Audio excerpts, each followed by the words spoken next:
This is a demo for our AI customer support. The video is not edited.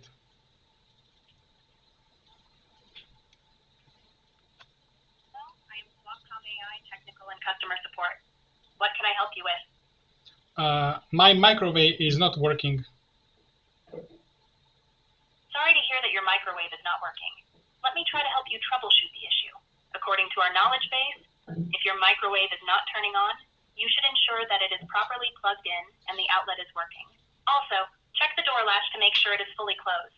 If the microwave still doesn't turn on, it may need a fuse replacement. Okay. It turns on now. Okay, it turns on now. How do I clean it up? To clean the inside of your microwave, I can suggest a safe and easy method. According to our knowledge base, you can place a microwave-safe bowl filled with water and a few slices of lemon inside.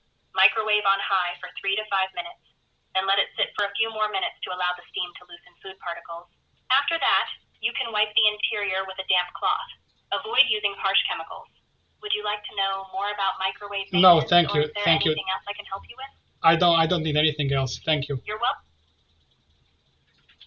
And You're welcome. It was my pleasure to assist you. Is there anything else you'd like to add or discuss before we wrap up the call? No. It interrupted the call. So the way you can add more data, more knowledge, is just by copy pasting text like this, and the AI is going to have this information and then use it to automate your customer support. Thank you for watching.